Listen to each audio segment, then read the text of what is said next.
Welcome, one and all, to a special edition of the livecast. My name is Glen Scrivener. Here I am in lockdown in Eastbourne. And over in Crowborough, who do we have with us?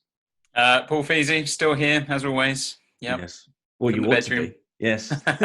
It is required that is where you are. Yes, indeed. Locked down. And we have some very special guests with us for this edition of the live cast. We've got Ben Chang and Sarah Foot, and both are junior doctors, both are members of the Christian Medical Fellowship. And so they are really at the intersection of faith and medical care, which is on our hearts and minds at this time, and we thought it'd be a great chance to talk to them. So should we go over to North London and first get introduced to Ben? Ben, would you like to introduce yourself to us? What is it that you do day to day? And tell us maybe just a little bit of your Christian journey. Why are you the Christian that you are today? Hi, I'm Ben. As Glenn said, I'm a junior doctor. I work in the A&E department in a kind of medium-sized hospital in North London. Why am I the Christian I am today? Lots of reasons. It's difficult to give a short answer to that. I have benefited a lot from my church. I go to church in All Souls Langham Place in central London. I've been heavily influenced by a guy called Professor John Wyatt, who's the president of Christian Medical Fellowship. And so I've learned a lot from him about what it means to be a Christian doctor, about what it means to follow Christ and serve him in everything. So yeah, that's me. Love it. And also in London, we have Sarah Foot, who is also a junior doctor, and you are at work at the moment. Is that right, Sarah?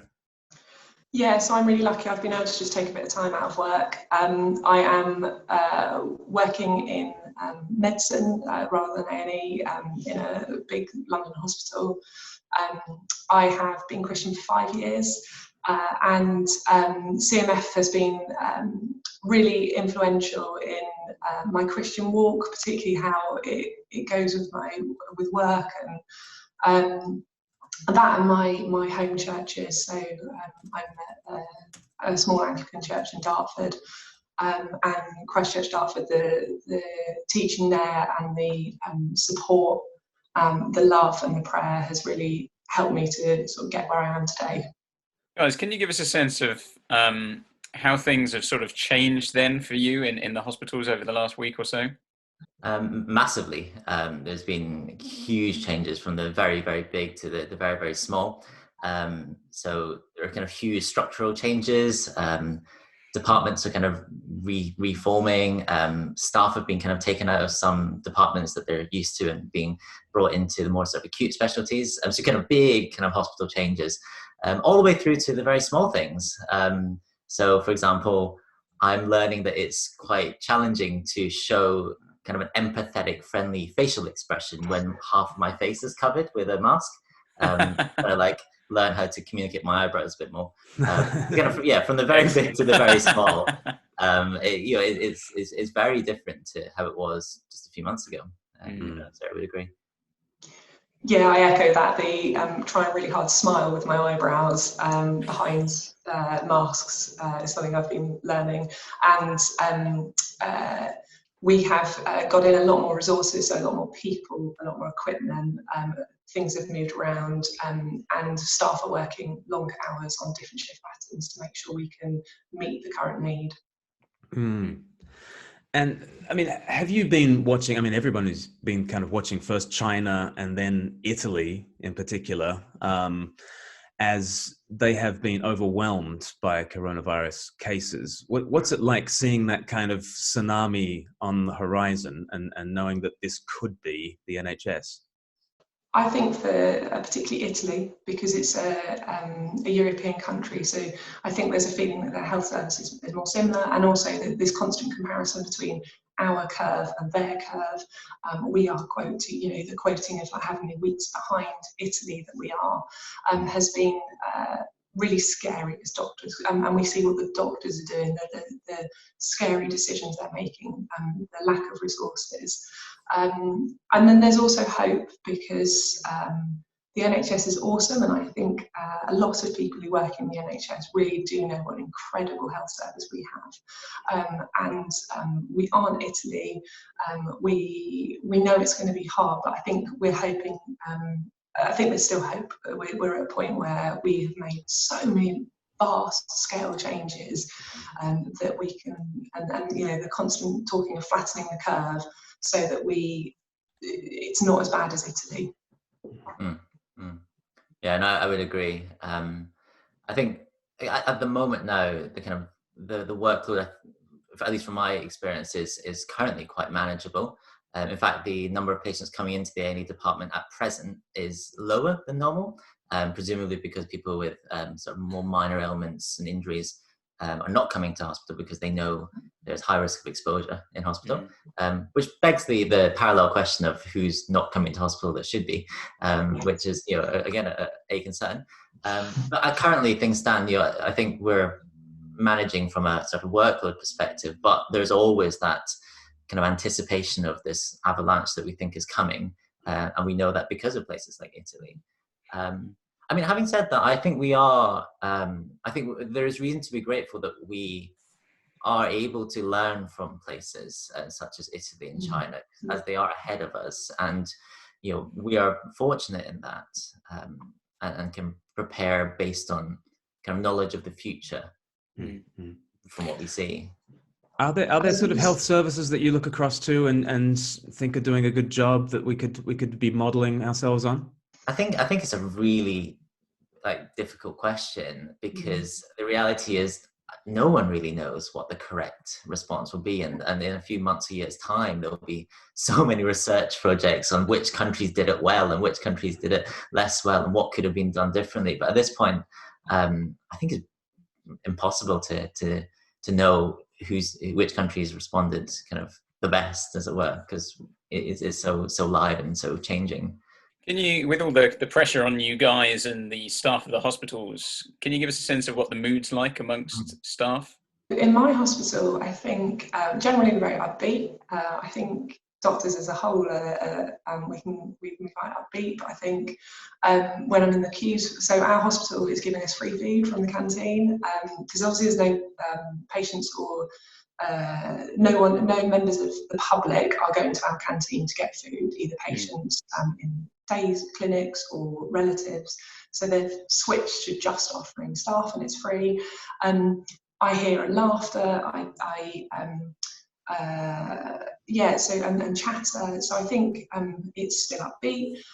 We've had some hard news today about running out of resources, and that as a ward we found really hard to hear, because we know that will mean we've got some tough decisions to make in the next few weeks. We'll be making tough decisions from today, and I know there is anxiety amongst staff. So we have some rules about like social distancing rules. It's quite hard in a hospital, because as doctors and nurses, you'll be all in a room together to have a meeting, and then you're expected to social distance in the canteen, for example, and it feels so sometimes a pile of people will pile into a lift, and as someone else who's been very careful about social distancing will get really upset about that. So there's that undercurrent of stress that sort of flares up every so often, which I think is the same as in public. You know, people get upset at the supermarket.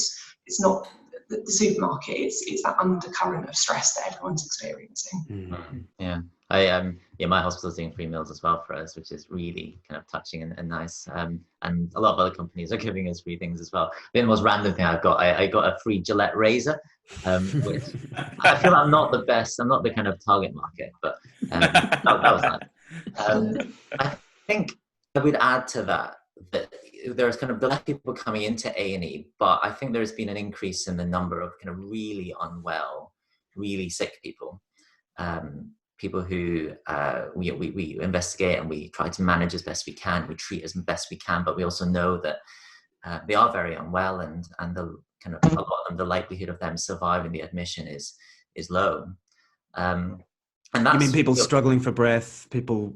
Yeah, I mean people COVID-19. die because their lungs basically give out because of the acute inflammation that's caused by the virus. And I think one of the things that's changed as well, we're doctors, we see death, frequently, but one of the things that's changed this time is that my hospital, like most hospitals, have basically banned almost all visitors and family. And so people are suffering and in some cases dying alone. Yeah. And that's really hard to see. And so it's quite a sad place to be working at the moment. I think that seems to be the kind of overarching emotion, at least among my colleagues, is that the workload's okay, but it's actually really quite depressing, what we're seeing. What is that? So somebody who we say dies alone, they have medical attention, they have people around, they don't have family around them. Nobody is allowed into the room. And so if we know that someone's kind of imminently dying, we'll try our best to call family to get them in as quick as possible so that they can spend their last few moments with those who love, to like hold their hand or whatever it is.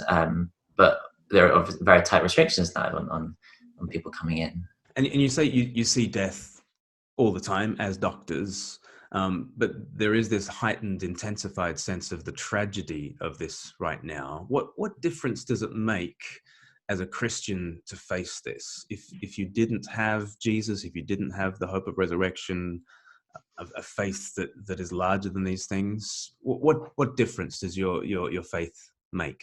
So I think one thing for me is that, as you said, there's that hope and the knowledge that our God is bigger than this, that it's not all about the NHS, it's not all about every single doctor, because God is bigger.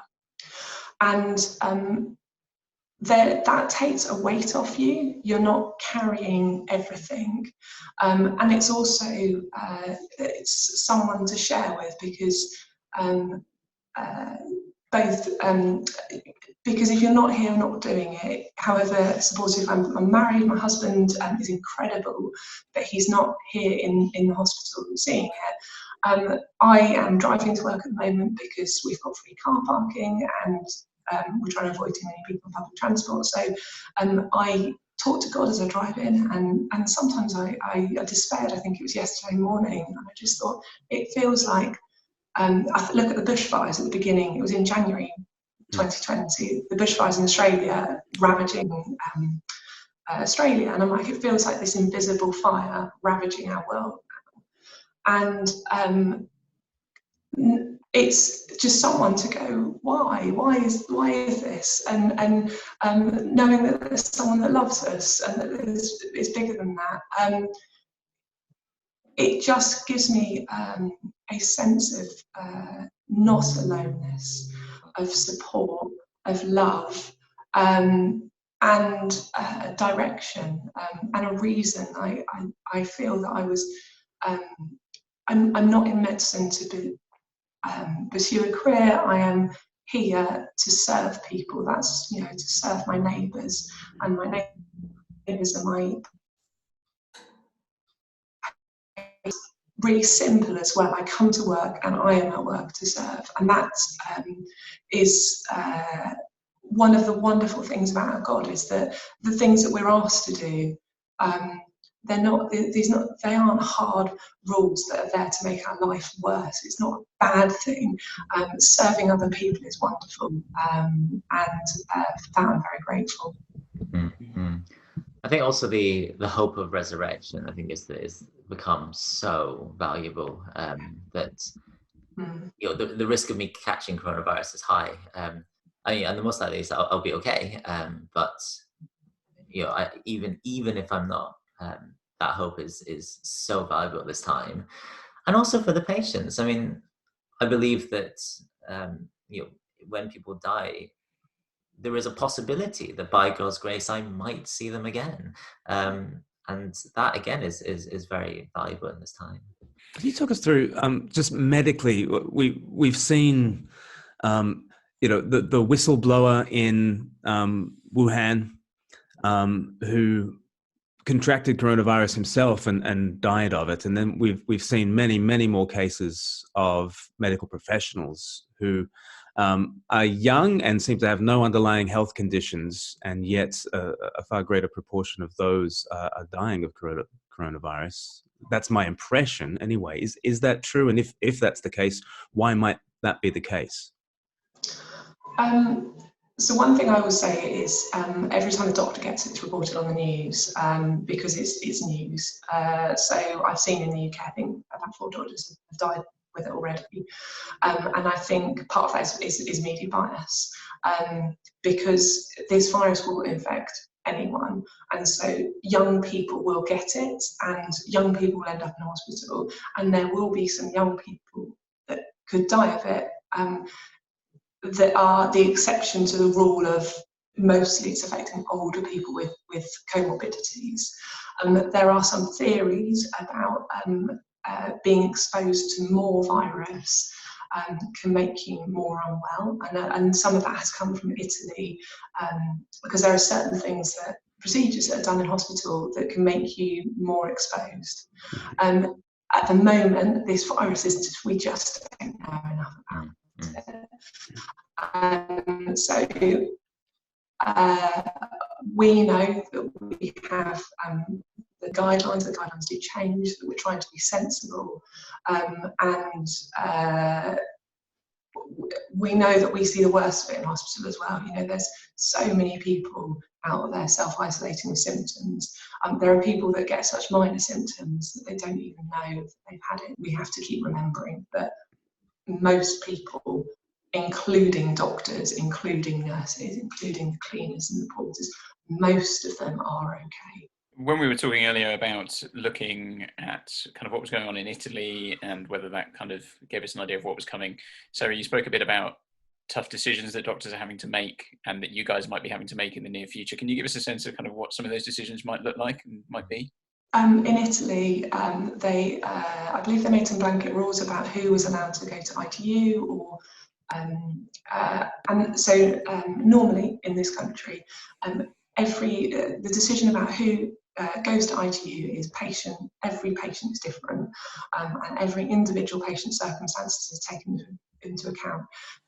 So you would never say, oh, that patient's 90, they're not allowed to come to ITU, because patients who are 90 can come to ITU under certain circumstances, be treated and go home, and it's a good sort of use of resources. Resources are now much more limited. We've been told today that one of the interventions that we would normally give, we aren't allowed to give if the patient wouldn't be appropriate for ITU. So it's an intervention we would do on the ward. We're now not allowed to give that unless they are, the next step would be for ITU. And that's to save that intervention. It's a particular type of oxygen mask to be given to other patients who, if they then get sick, can then go on to ITU. So we're basically saying, if we don't think ITU is appropriate, you cannot have anything more than quite basic supportive treatment on the ward. This will affect those who it's people who are older, sicker, have more medical problems, and that's a change. That's a change from our normal practice, and that was quite crushing to hear that today. And I haven't really, and at the time of talking, I haven't had time to process how I go about that as a Christian, because if I have a patient in front of me, normally I do my level best for them. To knowingly not give someone something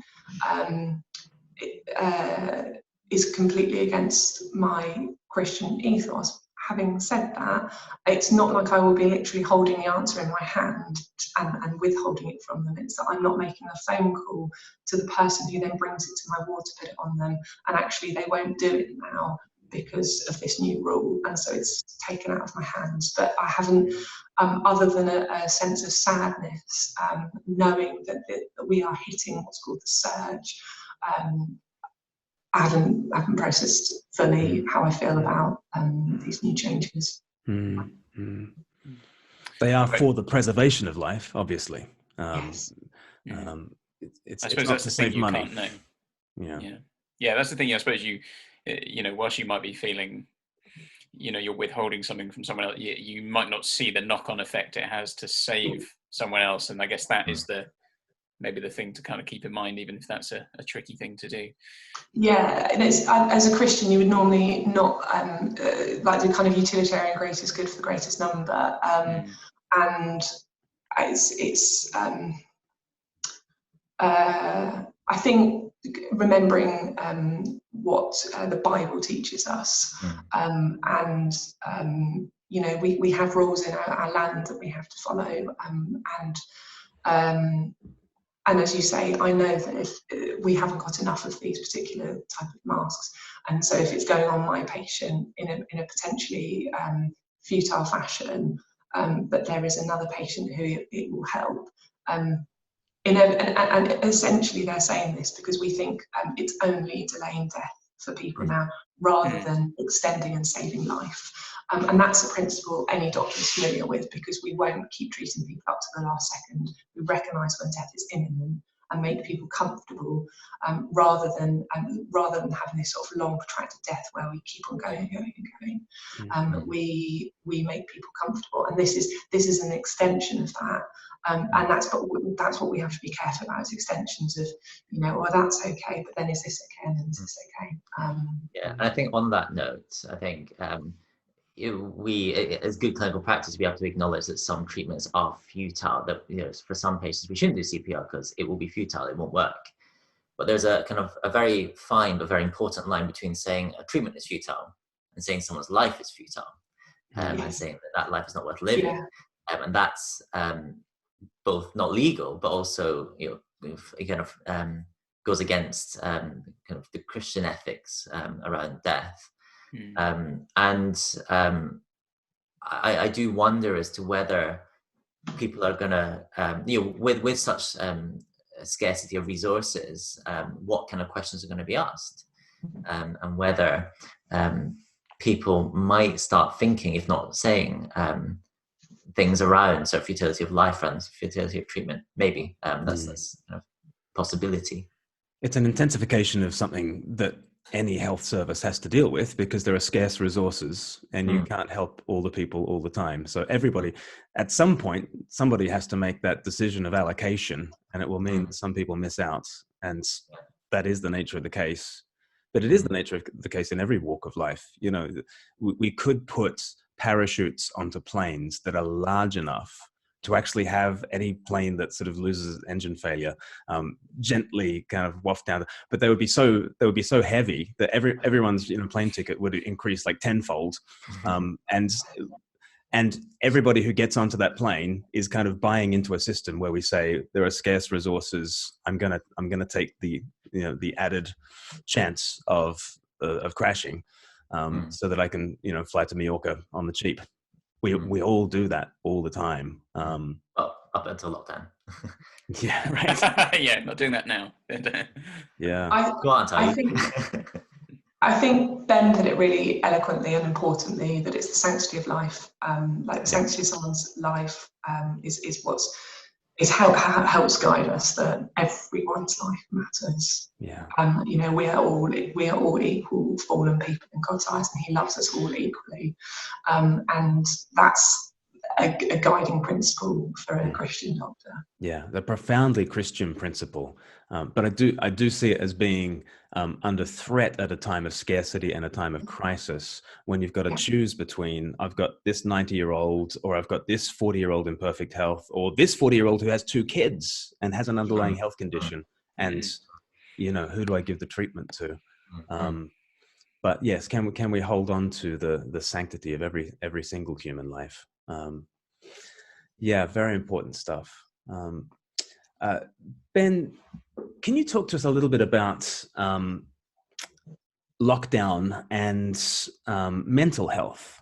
Because what day is this now? Is this day like 14 or something of, if this is going out on Monday, day 14 of lockdown, and here we are. We're allowed our one bit of exercise, but a lot of people have underlying anxiety conditions already. How can we take care of ourselves, not just physically, but also mentally?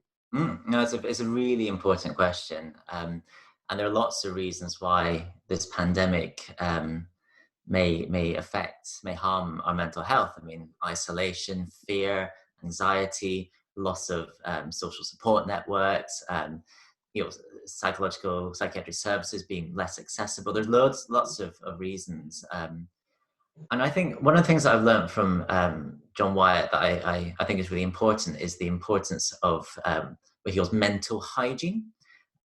So we all know that it's really important to wash our hands as many times as possible for 20 seconds. But it's also important to maintain a regular and disciplined, healthy thought life. And John White kind of grounds this in Philippians 4:8. So he says, finally, brothers, as Paul says, finally, brothers and sisters, whatever is true, whatever is noble, whatever is right, whatever is pure, whatever is lovely, whatever is admirable, if anything is excellent or praiseworthy, think about such things. We are to fill our heads with good and godly things. And John points out that there are kind of three big kind of areas that Paul mentions. So truth, goodness, whatever is noble, right, pure, and then beauty, whatever is lovely, praiseworthy and excellent. And we need to be in this kind of regular habit of keeping our thought lives healthy. We need to be thinking, filling our heads with what is true, about the truth about who God is, about what He's done in history. Do you need to go, Sarah? No, I'm good. No, you're good. You're good. Okay, sorry, Ben. Whatever's true, thinking about the true things, but also I think that necessarily involves filtering out all the junk and all the noise that kind of jams our minds. And therefore, I think it's wise to put a limit to the amount we're scrolling through social media feeds or reading endless opinion pieces. We're to think about what is good. That yes, this is a tough, dark time, but there are good things. People are caring for vulnerable and sick people in new ways. The environment's had a sudden cleanse. People are learning the importance and the value of being still and quiet and restful. And then beautiful things. We can't go to art exhibitions and theatres, but we can enjoy music and literature and art and cookery from our home. We've got time to do that now. And I think you're kind of getting into this kind of routine of filling our heads with good and godly things, I think is really important in keeping our kind of mental hygiene, regardless of whether you have mental health problems or not, regardless of whether you're on the front line, whether you're self-isolating, whatever. I think it's important for all of us. Mm-hmm. I mean, I've seen a number of people. One of my other jobs is I teach guitar, and I've seen a number of people getting in contact and just saying, I've got all this time at home, and I thought maybe I could learn the guitar because it's sitting there now, and people are trying to use their time productively, at least, and stuff. So there are people doing that. On another note, how can we, as Christians, be praying for people like yourself, NHS workers, who are there in the system with what's going on? There's, I think, 1st of April, there was a CMF released a blog article called 10 Things to Pray for Christian Healthcare Workers, which is a very nice list. So I recommend checking that out. My kind of top 3 would be our health, our work, and our faith. So pray that we will stay safe, that we will stay healthy, that we will, that God will protect our health, that God will help us work well, that He, being a doctor in this time is challenging. It's as we mentioned, it's emotionally challenging. It's also clinically challenging. We're treating a condition that none of us had ever heard of a couple of months ago. Like, none of us learned about coronavirus in medical school. No. And so we're making kind of decisions based on quite limited knowledge and information. So it's quite tough to not just treat our patients, but to love them in a neighborly kind of Christ-like way as best we can. And then pray for our faith as well. There was All Souls did a sermon a couple of weeks ago on 1 Peter, talking about these all kinds of trials that Peter mentions, resulting in refining our faith like gold. And I suppose my prayer would be that our faith would be refined, that this testing period, will result in our faith being kind of refined and strengthened rather than being kind of burned up in the troubles. So those would be my top three. Mm-hmm. Sarah, any thoughts from you on how we can be praying for people like yourself?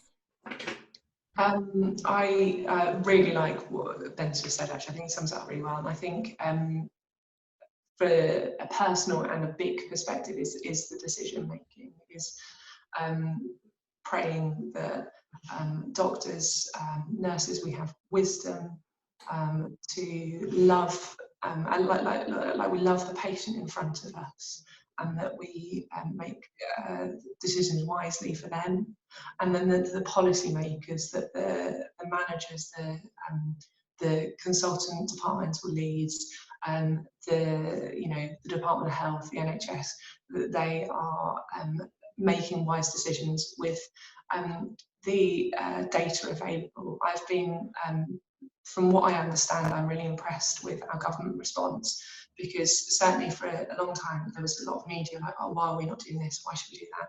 And I get a real sense, and I'm definitely no expert, that they are following the best available data we have, the best available predictions for our country, because every country will be slightly different.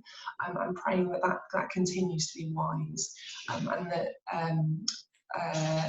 the decisions are made for the best of the population, not necessarily what looks like the best decision, if that makes sense.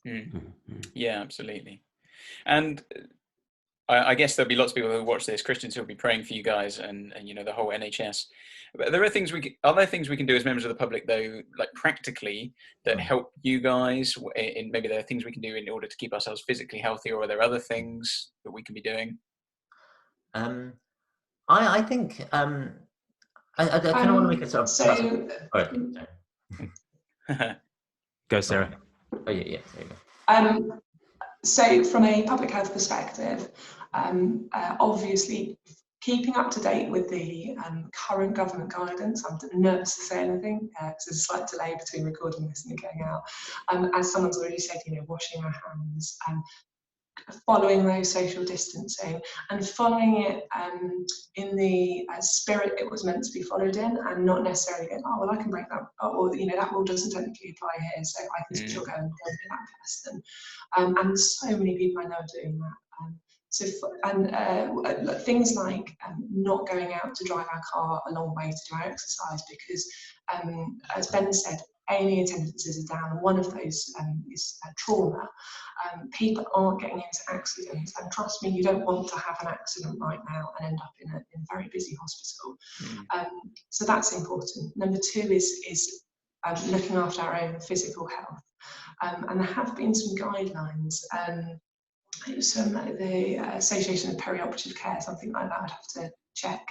And it's how you would normally keep yourself fit for having surgery. So it's things like stopping smoking, eating and drinking well, getting that exercise, utilising your once daily exercise, but also keeping active at home.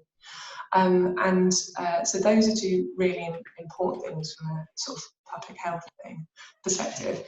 And then personally, as a doctor, my family have been making some meals for us because I'm working much longer hours, and my husband and I, when I agreed to increase my hours to support the sort of effort, we sort of had a brainstorm of how we can make other things easier in our lives, because we, with our 10-month-old, felt we were only just coping with us both working, albeit part-time, before coronavirus came, and now we're like, okay, I've got to work longer hours, I'm going to be emotionally, physically tired.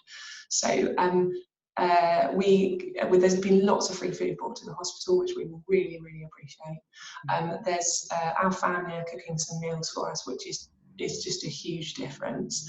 And then within our church family, people keep dropping me text messages saying they're praying for me, and absolutely love that. To know that there is someone who is praying for me just feels so powerful, and feels really lovely that they care. And then again within church, it's making that effort to keep connected. So I go to a house group on a Monday morning. I won't be there every Monday now. I have this, we have like a 7-day rota now, so every day of the week is the same, so I may or may not be working Mondays. But when I'm around, I will connect in with my church family on a Monday morning. We're recording our sermons, and so we can watch them on a Sunday. Again, I might be around every Sunday, but I can connect in at another time. And that connectedness, just knowing that we're still a church family and we still get together and we chat and we pray and we read the Bible together, is really important. And I'm very, very grateful we've made the effort to go online, and thankful for that. Yeah, I would perhaps, I absolutely agree, and I perhaps add a kind of broader point about kind of how the church at large can support people. I think this is a real, I think it's really important to be listening. So John Stott talked about double listening, about listening to the Bible deeply and studiously and profoundly, but then also listening to the word, to the world, and what's going on, and listening to it, deeply and profoundly. So that we can then start bringing the word to bear on the world. And this world of coronavirus is weird. It's confusing, it's challenging, it's constantly changing. And so I think this whole double listening thing is really, really important, that we as a Christian church, as a Christian family, need to be listening really carefully to the details of people's lives, those who have hit economic hardship because of the pandemic, or people who are suffering with coronavirus, and indeed people on the front line. I think we need to listen really carefully to exactly what's going on, so that we can then kind of impactfully bring the Bible to bear in kind of in the way we talk, in the way that we act to one another.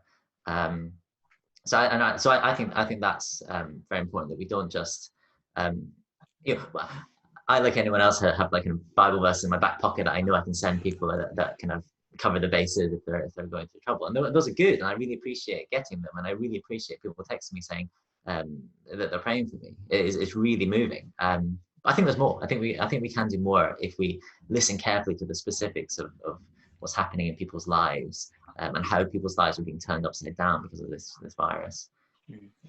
And have you noticed among the people that you work with any greater openness at this time, or seriousness to talk about the stuff that matters? In terms of, so we have WhatsApp groups. I'm sure everyone, every doctor has WhatsApp groups, and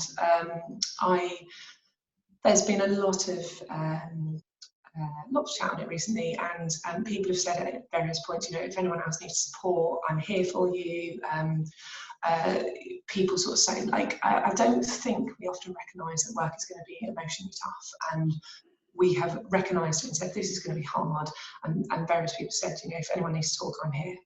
And following that, I said on my work WhatsApp group that I was Christian, that I would, if we were struggling to get, if we had patients who needed prayer, I would happily come pray with them, because obviously, patients haven't got families with them, and it's as part of holistic care, we do try and find out if patients have got faith, so I wanted my colleagues to know that they could just text me, and I'm up in the next door ward and I can come across and pray.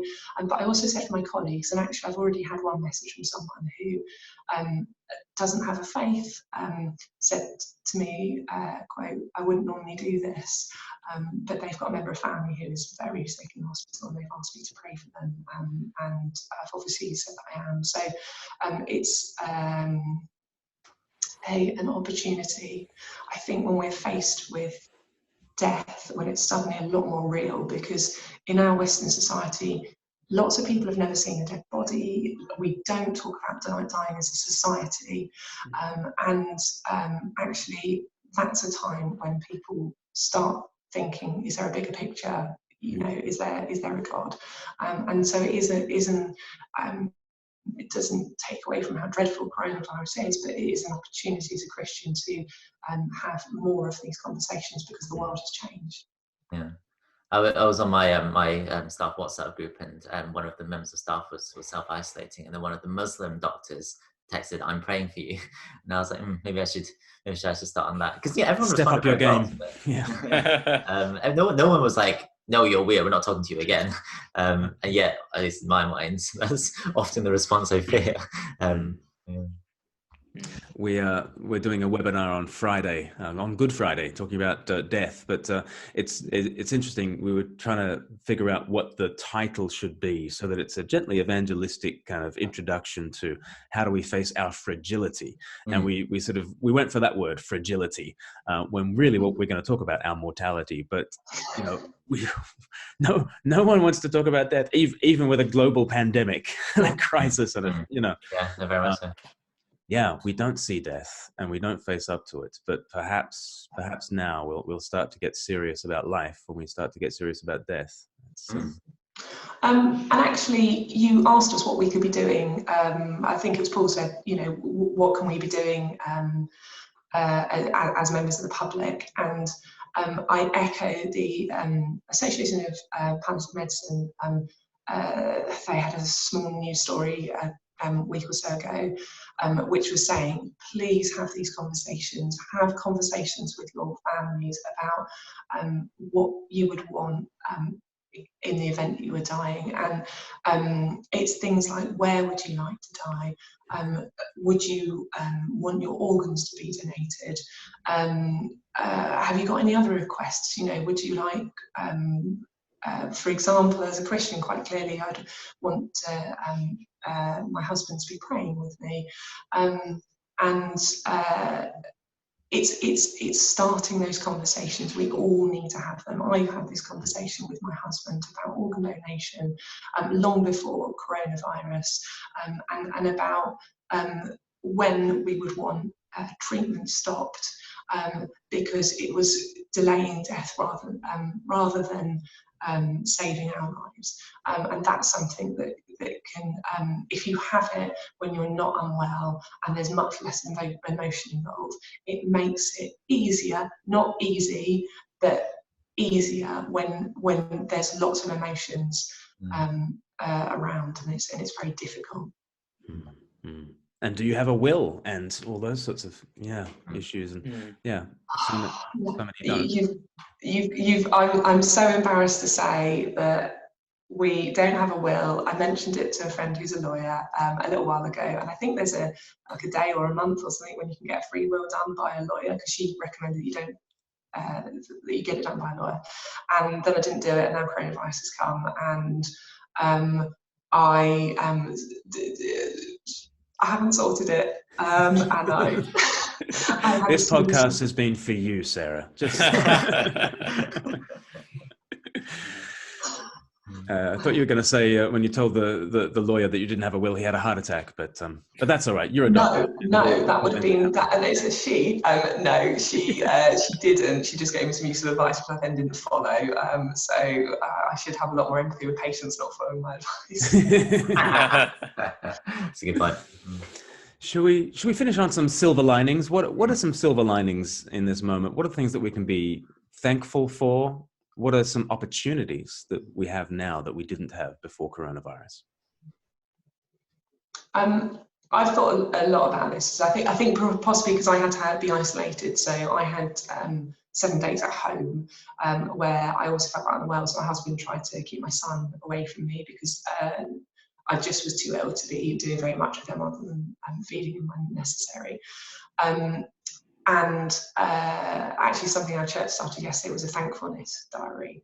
And there are so many things to be thankful for. And Ben was saying about, good mental health. Me personally, I'm financially stable because I'm a doctor. I have a roof over my head. We had a really incredibly sunny week for our first week of isolation, so we could all, when we went out for our bit of exercise. It was just beautiful sunshine. And actually, as a country as a whole, we are heading into the summer to do this isolating rather than the dark winter. I think that's a wonderful thing to be thankful for.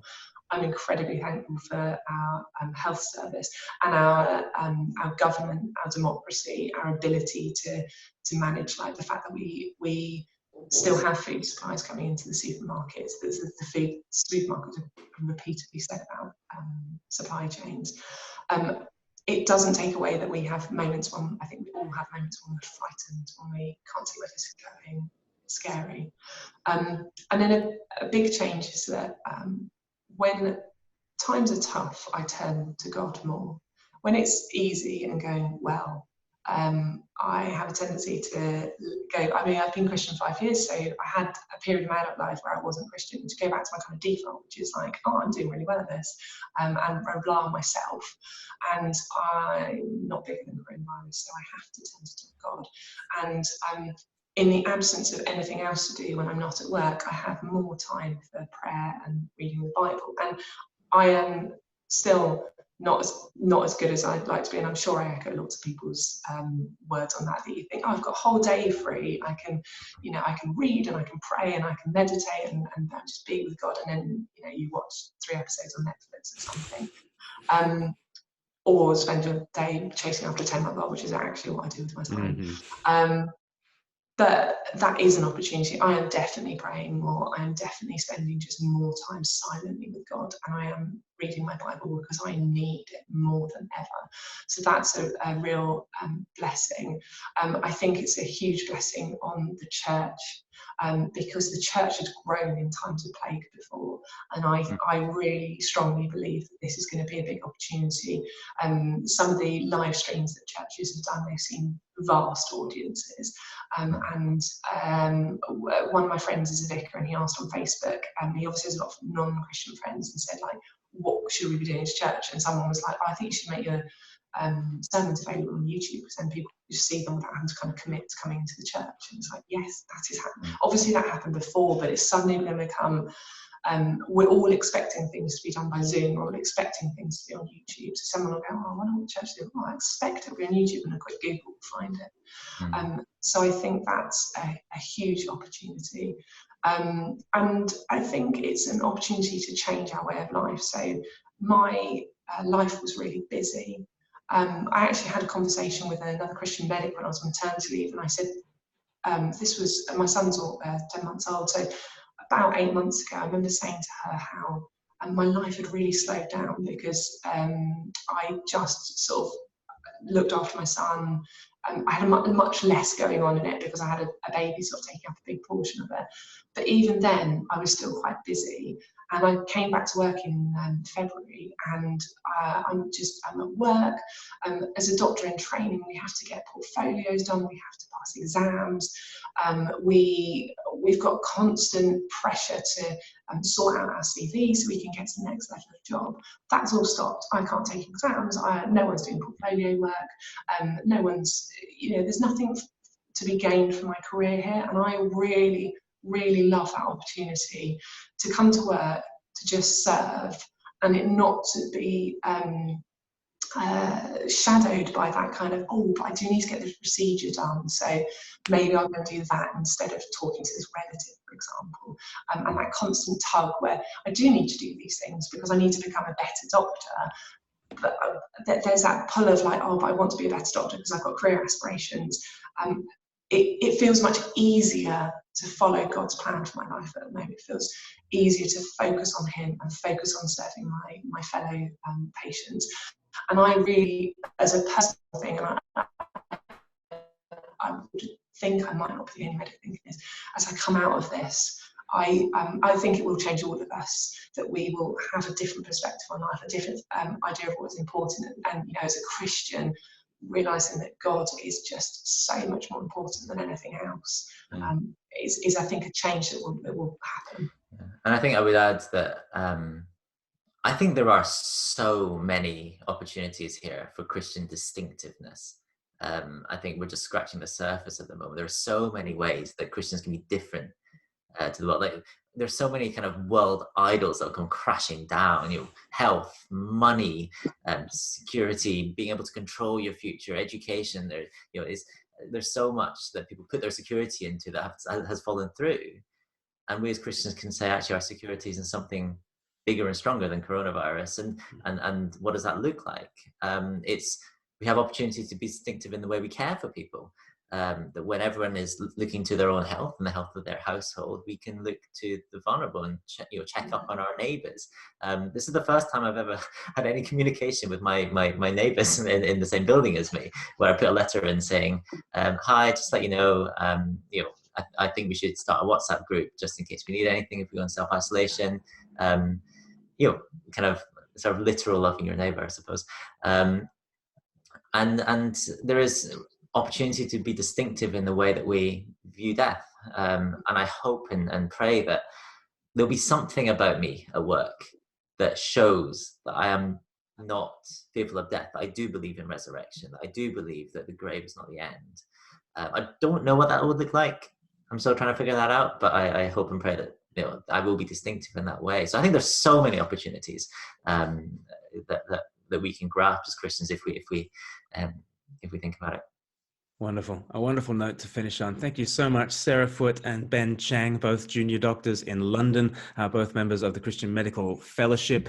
And if you guys want to find out more ways that we can adjust to the new normal, if you're on YouTube watching this, then you can just subscribe to our channel, and there are a couple of playlists. We've been making video after video on these topics, different ways that churches can adjust, individuals can adjust, and we hope that they will be a blessing to you. We're also doing these webinars that are these gently evangelistic ways of talking about the big issues in life at the moment. So tonight at 8 p.m. on Facebook, we are talking about how to face our anxiety. Wednesday night, we're going to talk about how do we pray, perhaps for the first time. And on Friday night, we're going to be talking about this issue of mortality. How do I face my fragility? So go to facebook.com/speaklifeuk, speaklifeuk on Facebook, and you can get all that stuff. Guys, thank you so much for joining us. Thank you, Ben. Thank you, Sarah. Thank you, Paul. And we'll see you again soon. Okay, God bless. Bye-bye.